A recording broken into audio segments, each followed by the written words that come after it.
Je m'appelle Didi et je suis non-binaire.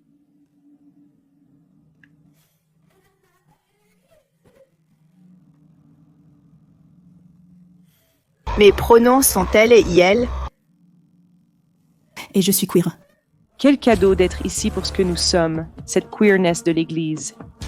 Bonne fierté à tout le monde, sauf à mes 7 enfants, qui m'ont tous trahi en étant hétéros. Amener son enfant à une parade de la fierté, c'est comme l'emmener au Mardi Gras. La fierté 2025 est là et la seule chose qui sort du placard, c'est la faillite des entreprises. Pour la liberté, nous n'irons nulle part, et la fierté ne sera pas seulement une célébration, ce sera aussi une protestation. Je ne sais pas quoi en penser.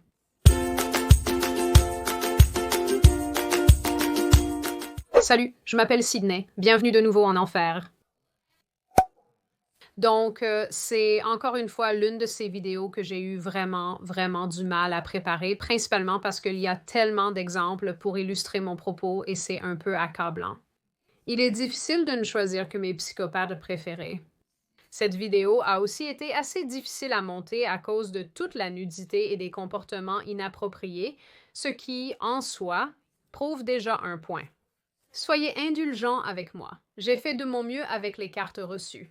J'ai maintenant vu plus de fesses d'hommes nus que je ne voudrais l'admettre, et tout ce que j'ai appris sur le fétichisme l'a été contre ma volonté. Bref. Alors, je ne sais pas pour vous, mais dernièrement, j'ai remarqué un grand éloignement non seulement de la fierté, mais aussi de la communauté lesbienne, gay, bisexuelle, transgenre en général, ou plutôt du mouvement, devrais-je dire. D'année en année, il semblait qu'on mettait énormément l'accent sur cette communauté, et d'année en année, le mouvement et ses objectifs se sont élargis, nous offrant d'immenses défilés, des événements et une représentation absolument partout. Mais la Pride 2025 a été incroyablement décevante, et ce qui est intéressant, du moins pour moi, c'est que la communauté lesbienne, gay, bisexuelle, transgenre en général ne semble même pas réagir. Les gays sont-ils fatigués par d'autres gays?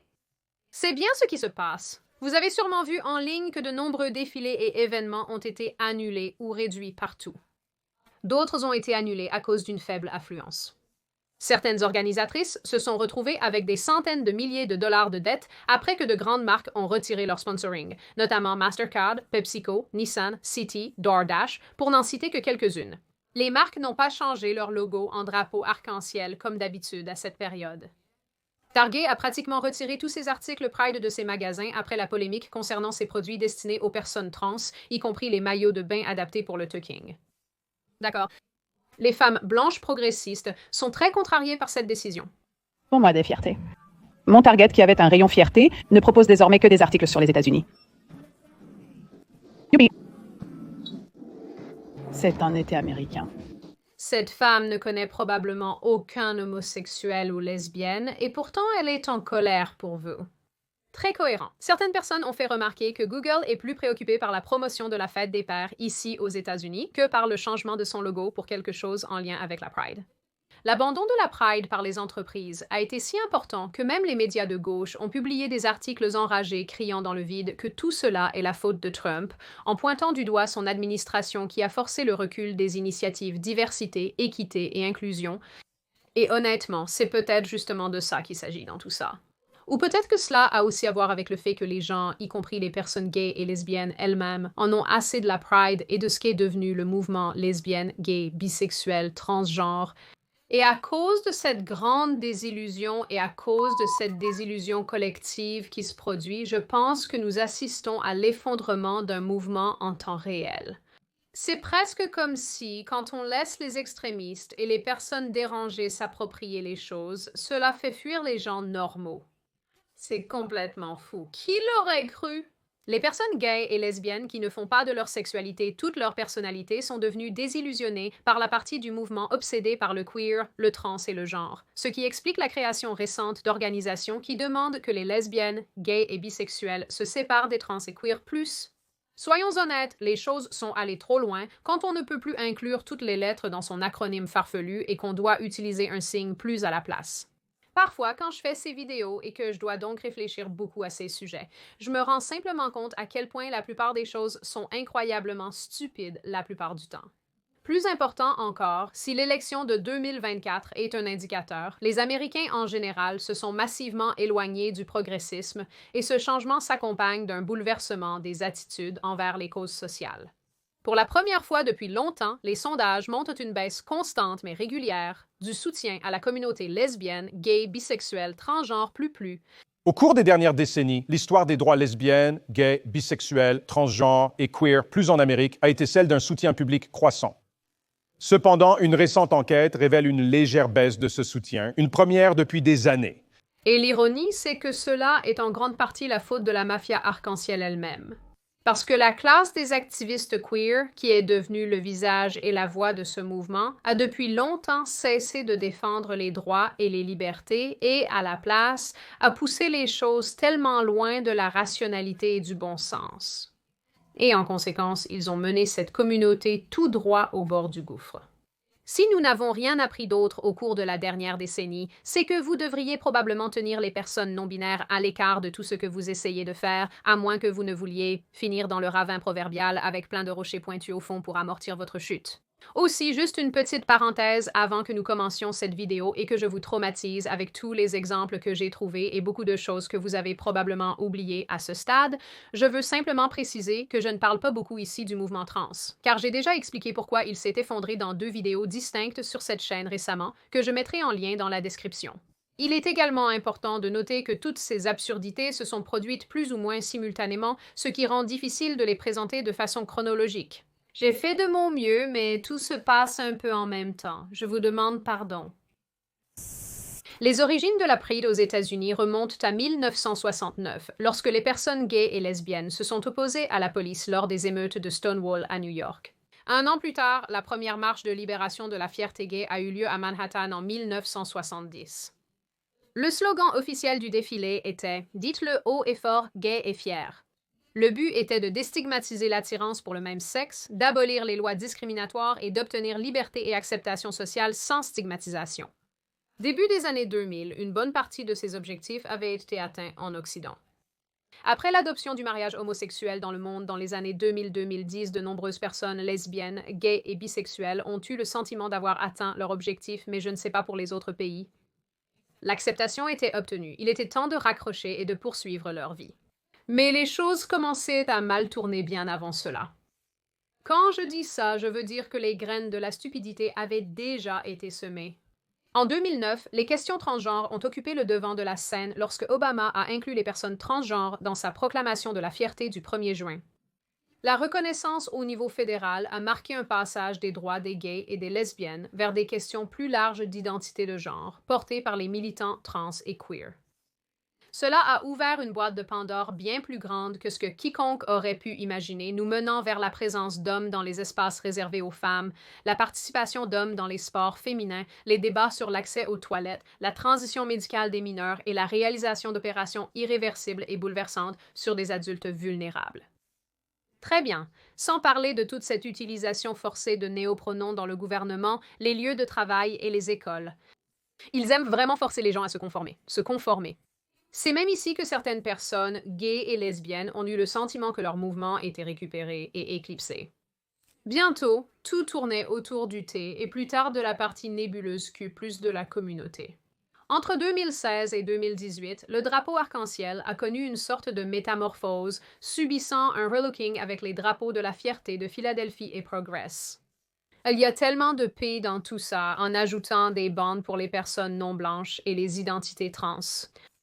Depuis, ils ont ajouté le symbole intersexe parce que je suppose qu'il faut inclure ces anomalies chromosomiques et apparemment, ils ont aussi ajouté récemment des plumes pour les personnes bispirituelles. Quand je vous dis que je suis fatiguée. La nouvelle caractéristique de notre drapeau est l'ajout de 2 plumes dans le cercle, symbolisant les autochtones s'identifiant comme bispirituels. Une plume symbolise la féminité, une autre la masculinité, et le cercle qui les unit représente la fusion des 2 identités.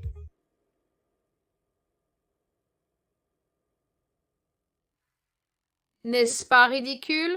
Je ne suis pas la seule à le penser. De toute façon, à cette époque aussi, le lesbienne, gay, bisexuel, transgenre et queer+ étaient omniprésents dans les politiques médiatiques et l'éducation. L'administration Obama en particulier utilisait depuis longtemps le terme lesbienne, gay, bisexuel, transgenre et queer plus dans les documents officiels, et les médias l'avaient adopté dans leur guide de style dès 2017. Quelque part en cours de route, le Canada est allé encore plus loin en lançant un acronyme encore plus absurde de CLGBTQI, plus en les discours officiels et autres documents. La violence et la discrimination envers la communauté 2 et LGBT ont fortement augmenté. C'est le mois de la fierté. C'est un moment pour célébrer la communauté 2 et LGBTQI+. Pour accélérer la justice sociale et de genre pour les personnes 2 LGBTQI+, au Canada. J'adore regarder toutes les vidéos où les politiciennes ont du mal à prononcer cet acronyme. Les voir trébucher dessus, c'est honnêtement magnifique pour moi. C'est ce qu'on mérite quand on est stupide. Cette expansion n'était pas seulement symbolique, elle a marqué un changement plus large pour inclure des identités de niche, ce qui a conduit à l'apparition des centaines de sexualités et d'identités de genre que l'on voit partout sur TikTok aujourd'hui, allant du non-binaire au xénogenre. Et n'oublions pas GenderWiki, ça a toujours été un endroit amusant si tu veux y emmener ton cerveau et ensuite te détester. J'aime aussi particulièrement cette entrée, qui est hétéro-romantique et qui décrit les personnes qui ressentent une attirance romantique pour des personnes d'un genre différent du leur. Dans le modèle de l'attraction divisée, son équivalent en orientation sexuelle est hétérosexuel. Donc, c'est juste hétéro, mais avec des étapes supplémentaires. Compris, ça ressemble juste à de l'esclavage, mais avec des étapes supplémentaires.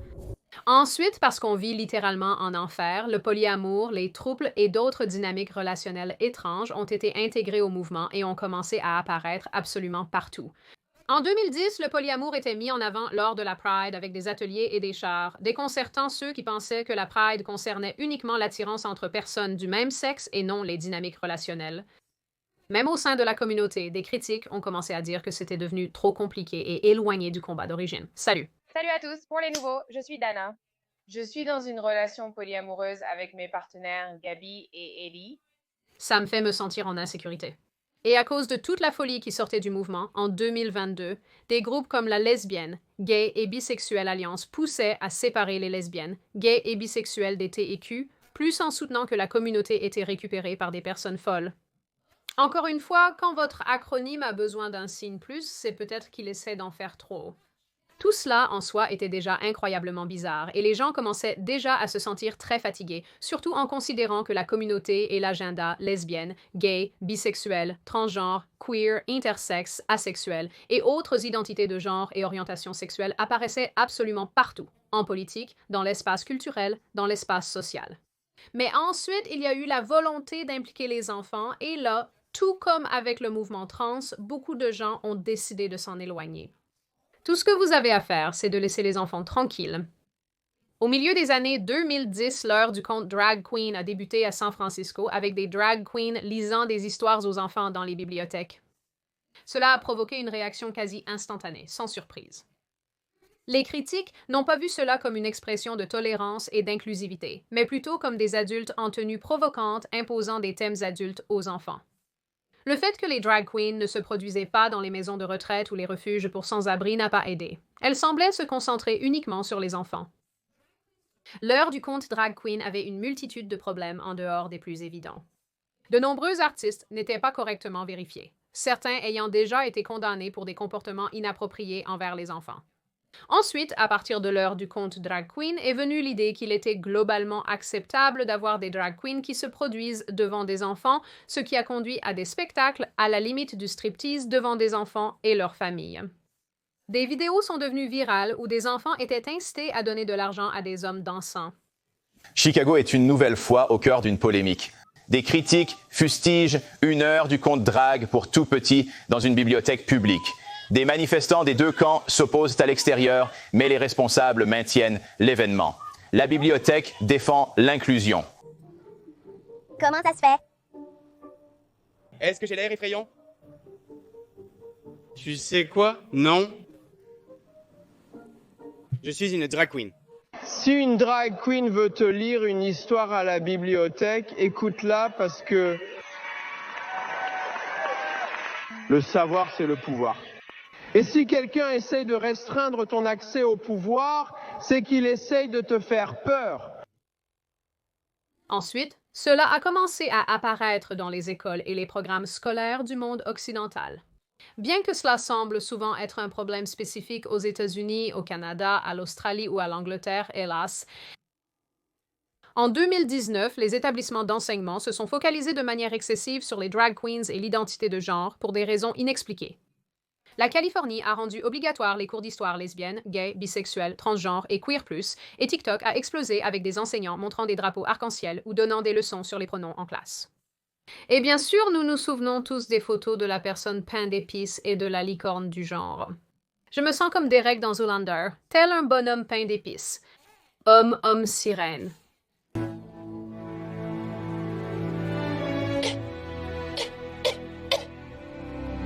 Homme sirène. Bientôt, certains États ont tenté d'adopter des lois qui interféreraient avec les parents, qui n'autorisaient pas leurs enfants à faire leur transition et qui donnaient aux enseignants le pouvoir de cacher ce genre d'informations aux parents.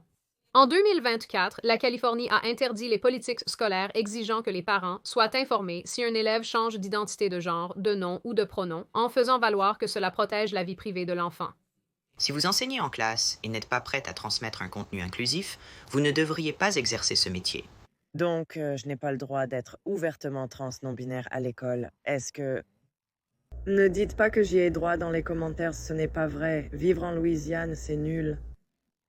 Donc, bien sûr, ma réponse à cela, c'est d'être aussi ouvertement queer que possible. C'est déjà un problème en soi, vu le nombre d'enseignants qui aiment s'exposer publiquement sur les réseaux sociaux, surtout quand il s'agit d'encourager leurs élèves à faire leur transition, ou, vous savez, à leur dire qu'ils peuvent être un garçon ou une fille, peu importe. De nombreuses vidéos de ce type circulent, ce que je trouve assez dérangeant. Ton travail, Seth, c'est d'enseigner l'anglais. Occupe-toi moins des organes génitaux de tes élèves. Ensuite, il y avait les batailles autour des livres lesbiennes, gays, bisexuels, transgenres, queer, intersexes, asexuels, et autres identités de genre et orientations sexuelles dans les bibliothèques scolaires. Des livres qui parfois montraient des actes d'adultes et d'autres thèmes et contenus inappropriés, surtout pour les jeunes enfants du primaire. En Australie, on appelle ça l'école primaire. Les bibliothécaires du district scolaire de Central Bucks ont été sommés de retirer 2 livres des étagères de la bibliothèque. Les 2 livres traitent de questions lesbiennes, gays, bisexuelles, transgenres et queer, et c'est la première interdiction de livres en vertu d'une nouvelle politique controversée adoptée plus tôt cette année. Les parents se sont insurgés contre cela, disant qu'ils ne voulaient pas que leurs enfants aient accès à ce qui, en gros, rime avec porn, si vous voyez ce que je veux dire. Les militants ont soutenu que c'était de l'intolérance et de l'étroitesse d'esprit. Non, je pense juste que les enfants de 7 ans ne devraient pas voir des hommes faire à d'autres hommes, vous savez, des fellations. Un traitement pour poissons que j'ai.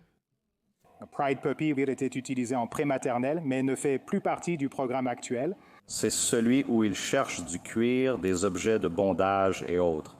Ce n'est pas du rapprochement, c'est une femme et une travailleuse du sexe en cuir, non? Non, ce n'est pas correct. Non, je pensais, mon Dieu, j'ai lu ça, Drag Queen et Greg. Ils font référence à une femme en veste en cuir et le livre mentionne le terme Drag Queen. Ils sont censés chercher ces choses-là. C'est une option à la fin du livre, d'accord. Ce n'est pas du tout adapté aux enfants, non, même pas un peu. Cette vidéo est très difficile à filmer, oui. Eh bien, mince alors, c'est probablement de là que viennent toutes ces accusations de manipulation. Est-ce que les gens disent encore « mince alors » Est-ce que c'est encore une expression? J'espère que oui. À peu près au même moment, des émissions pour enfants grand public incluaient des thèmes lesbiennes, gays, bisexuels, transgenres et queer dans leurs épisodes. Blue's Clues a sorti une chanson de la fierté avec des drag queens chantant sur différentes dynamiques familiales. N'oublions pas le petit castor ici avec les cicatrices de double mastectomie. La série Ridley Jones a introduit un personnage non-binaire et Rubble et son équipe ont ajouté des thèmes queer subtils.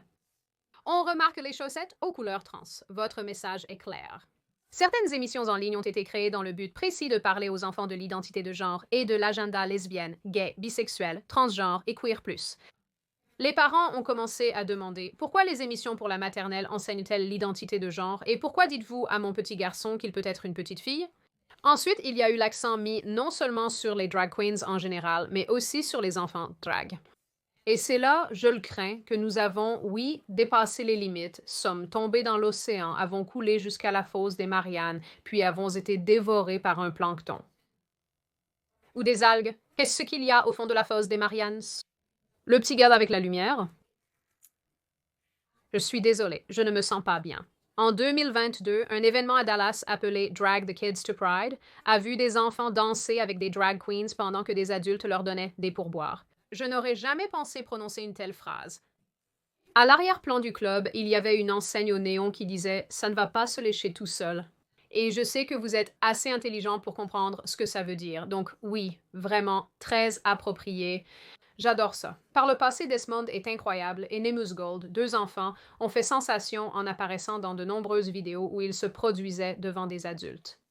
Les gens en ligne étaient extrêmement choqués par les 2 enfants, surtout après que Desmond et Incroyable aient été filmés en train de faire du drag devant des adultes dans un bar, pendant que les adultes lui lancèrent de l'argent pendant la performance. Il y avait donc cette chanson que mon père nous faisait écouter quand j'étais enfant, et les paroles disaient « Déchire, déchire, copeau de bois, transforme-le en papier ». Et d'une manière ou d'une autre, j'y ai pensé en parlant de ces hommes qui jettent, vous savez, des billets d'$1 à de petits garçons. Et je ne sais pas, je trouve que c'est poignant et approprié, si vous voyez ce que je veux dire. Je veux les forcer à entrer dans la déchiqueteuse, la tête la première.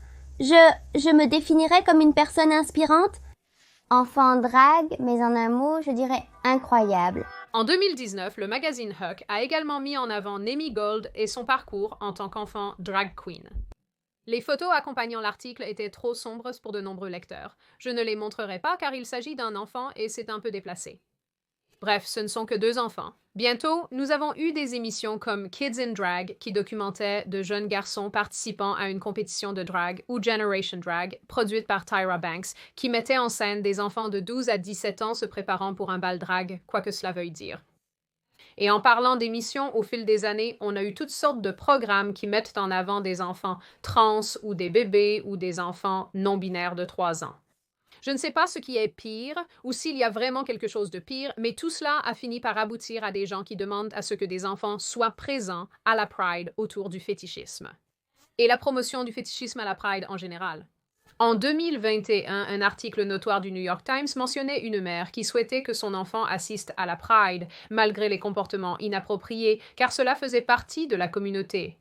Apparemment, beaucoup d'autres personnes étaient d'accord, car ensuite, il y a eu un déferlement annuel de vidéos et d'images montrant des enfants avec des adultes nus, regardant des personnes en tenue fétichiste, simulant des actes d'adultes, tandis que les enfants observaient les yeux écarquillés. Je ne comprends pas pourquoi c'est une chose. Je vais juste te poser quelques questions rapidement. Alors, qu'est-ce qui se passe avec le fait que tu sois nu? Je veux dire, est-ce qu'il y a une raison? Oh, c'est légal ici. Je sais que c'est légal ici, mais il y a des enfants tout autour de toi et j'ai remarqué, j'étais assis de l'autre côté en train de couvrir l'événement et à chaque fois que des enfants passent, tu leur fais signe avec enthousiasme, essayant d'attirer leur attention en... Au cas où tu te demanderais pourquoi tant de gens commencent à ne plus célébrer la Pride, je vais te montrer exactement pourquoi. Parce que quand tu vas à une parade de la Pride à New York, tu vois un enfant juste à côté d'une femme seins nus qui a l'air tellement ravie d'être là. Si un homme hétéro faisait la même chose à un autre moment de l'année, il serait inculpé et inscrit sur la liste des délinquants sexuels. Ce 2 poids, 2 mesures est incompréhensible, car c'est exactement la même chose. La Pride ne devrait pas être une excuse pour s'exhiber devant des enfants. Salut, je m'appelle Julie. Je suis une femme adulte et je veux juste que tu saches que les enfants n'ont pas leur place aux événements de la Pride. Moi, en tant que lesbienne et aînée de la communauté lesbienne, gay, bisexuelle, transgenre, je suis ici pour te dire que c'est l'événement le plus pervers et dégoûtant qui soit. Ce n'est plus ce que c'était il y a des décennies. Les organisateurs de la Pride, comme ceux de Pittsburgh en 2022, n'ont pas aidé en insistant pour créer des espaces jeunesse pour soutenir les jeunes queers. Mais lorsque les défilés incluaient des costumes suggestifs ou des démonstrations fétichistes, comme des chars en cuir ou des hommes portant des masques de chiens pour le jeu de rôle, ce qui est apparu à San Francisco en 2022 et honnêtement d'autres années aussi, les gens ont commencé à se demander pourquoi des enfants étaient présents. Et le discours autour de cela n'a vraiment pas aidé. En 2021, la chorale des hommes gays de San Francisco a sorti une chanson avec la phrase « Nous venons pour vos enfants », ce qu'ils ont soutenu être de la satire. Mais cela n'avait pas vraiment d'importance, étant donné que c'était pratiquement un désastre de relations publiques, beaucoup de gens affirmant que ce groupe disait enfin tout haut ce qu'ils pensaient tout bas. Mais la décadence avait bel et bien été associée au mouvement à ce stade. Personne ne faisait cela. Et retirer les enfants de l'équation n'a pas aidé à restaurer l'image de la communauté. Les événements de la fierté étaient devenus un exercice de dépravation, avec du fétichisme, des pratiques sexuelles, de la nudité, des actes obscènes se déroulant en personne dans la vie réelle devant d'autres personnes. Et une bonne partie des personnes gays et lesbiennes abhorraient cela et refusaient d'y participer, tandis que d'autres l'encourageaient. De nombreux articles soutiennent que le fétichisme, le bondage et discipline, domination et soumission, sadisme et masochisme et le cuir sont des expressions de la culture et de la sexualité queer, et que les critiques à ce sujet sont racistes et néfastes pour les enfants. Ils plaident pour leur inclusion à la fierté et le maintien de son caractère dénudé. Je ne plaisante pas. Ils affirment que c'est raciste et nuisible pour les enfants. Je pense que nous avons des perceptions différentes de ce qui nuit aux enfants. Est-ce qu'il y a un moyen de mettre les gens qui pensent comme ça sur un vaisseau et de les envoyer sur Jupiter? J'aimerais bien.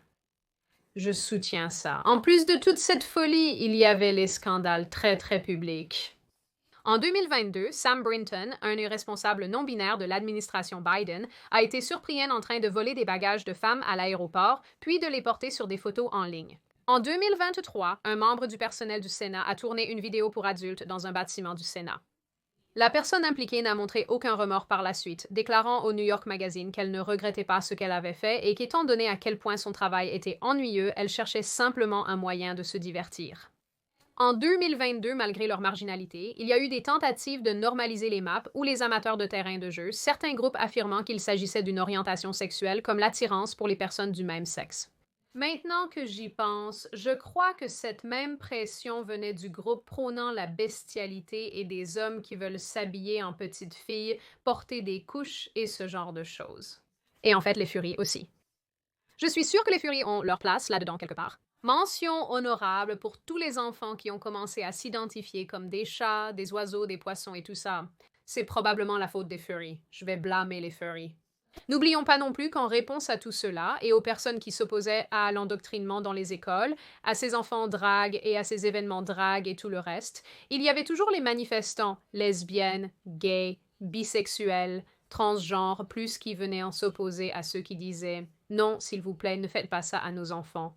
Il est facile de trouver des preuves vidéo et des articles sur ces affrontements, mais malheureusement, je ne peux pas les montrer sur YouTube. J'aimerais bien, mais c'est impossible. Je pourrais donner d'autres exemples pires, inadaptés à YouTube, car il y en a plein. Mais peu importe combien de ces exemples je vous montre, le fait est que cela a mené à un rejet très agressif et brutal du mouvement lesbienne, gay, bisexuel, transgenre de la communauté et de la fierté. Vous voyez, je ne pense pas que la personne moyenne se soucie vraiment de savoir si quelqu'un est gay, hétéro ou même un sac de navets. Je pense que ce qui les dérange, c'est qu'on leur impose ces idées, ces concepts et toutes ces choses. Je pense que les gens sont fatigués, surtout avec le mouvement trans, surtout avec le mouvement de l'idéologie de genre, avec cet activisme queer qu'on voit partout, et je pense que la personne moyenne veut juste qu'on lui fiche la paix. Ce qui est ironique pour moi, c'est que beaucoup de personnes gays et lesbiennes que je connais personnellement ou que j'ai vues en ligne sont tellement désabusées par ce mouvement et cette communauté qu'elles s'en sont complètement éloignées. Ce sont des personnes qui ne se sentent pas représentées par la marchandisation de la Pride, ni par la décadence et la dépravation qui accompagnent tout cela. Les militants qui ont poussé tout cela ont créé une résistance rigide à tout ce qui est associé au drapeau arc-en-ciel et ironiquement, leurs efforts pour imposer l'acceptation n'ont fait que susciter plus de dérision, puisqu'ils ont associé leur communauté à des choses plutôt répugnantes. Cela n'aide pas non plus que ces militants se vantent sur les réseaux sociaux de mettre les autres mal à l'aise ou de les contrarier avec leurs pitreries. Comme je l'ai dit à propos de l'effondrement du mouvement trans, les gens en ont tellement assez du zèle qui émane de cette communauté. Ils en ont assez de marcher sur des œufs, de peur d'être accusés d'homophobie ou de l'une des 5 milliards d'autres phobies. Ils en ont assez de se faire réprimander parce qu'ils ne célèbrent pas ou ne soutiennent pas un mouvement qui est devenu de plus en plus étrange et dépravé. Je pense que la plupart d'entre nous en ont vraiment assez d'être accusés de bigoterie quand nous demandons simplement qu'on laisse les enfants tranquilles et que la fierté soit moins inappropriée et sexualisée. Donc, quand on met tout cela ensemble, et même plus, toutes les choses que je n'ai pas mentionnées dans cette vidéo, il n'est vraiment pas surprenant que certaines personnes retirent leur soutien et que celles qui étaient en grande partie indifférentes commencent à activement ne plus aimer ce mouvement et cette communauté. Traitez-moi de folle, mais quand on regarde assez de vidéos d'enfants donnant de l'argent à des drag queens ou glissant des billets dans leurs vêtements pendant qu'elles se produisent, ou de petits enfants interagissant avec des hommes portant des masques fétichistes de chiots et autres en public, c'est probablement suffisant pour ternir l'opinion non seulement sur la communauté, mais aussi sur la fierté en général. Donc, pendant que les progressistes crient très fort que l'homophobie est la principale raison pour laquelle les gens s'éloignent et quittent Rainbow Road, la personne moyenne a cessé d'écouter et de s'en soucier. Parce que quand vous ramenez tout à des trucs sexuels bizarres et dégoûtants, personne n'a envie de traîner avec vous. Imaginez ça. Le comportement public dégoûtant, l'accent mis sur la partie trans, queer, idéologique du genre dans tout ça, le fait de s'en prendre aux enfants, tout cela n'a fait qu'accélérer la lassitude des gens face à tout ça. Et au final, je suis très curieuse de voir si cela va conduire à un apaisement des événements, des défilés et tout ce qui concerne la fierté, ou si cela va pousser la classe militante à redoubler d'efforts et à devenir encore plus agressive et plus insupportable. Je suppose que seul le temps nous le dira. Maintenant, je vous donne la parole à toutes et à tous. Qu'en pensez-vous? Êtes-vous de mon avis sur cette question? Pensez-vous qu'il y aura un grand retour de balancier, loin de la dépravation, du malaise et de tout ce qui a accompagné la Pride ces dernières années, quoi? Pensez-vous que c'est en quelque sorte un sous-produit naturel de tout mouvement, qu'ils finissent toujours par s'accélérer jusqu'au zèle et à l'extrémisme? Pensez-vous que c'est une bonne chose? Pensez-vous que c'est une mauvaise chose? Pensez-vous que la fierté d'entreprise est terminée et que les entreprises en ont fini avec tout cela? Pensez-vous que c'est la faute de Trump? Pensez-vous que ce n'est pas la faute de Trump? Blâmez-vous la classe des activistes comme beaucoup de gens le font? Que pensez-vous globalement de cette question? Comme d'habitude, bravo si vous avez regardé la vidéo jusqu'au bout. J'aime toujours vous avoir avec moi pour toute l'aventure. Si vous êtes de nouvelles ici et pas encore abonné et que vous souhaitez voir plus de moi et de ce contenu, n'hésitez pas à vous abonner, laisser un j'aime et un commentaire car je les lis en majorité et j'aime avoir vos retours. Bien sûr, et comme d'habitude, j'espère que vous resterez toutes en sécurité et en bonne santé, mes adorables petits pétales, et je verrai vos jolis visages dans la prochaine vidéo.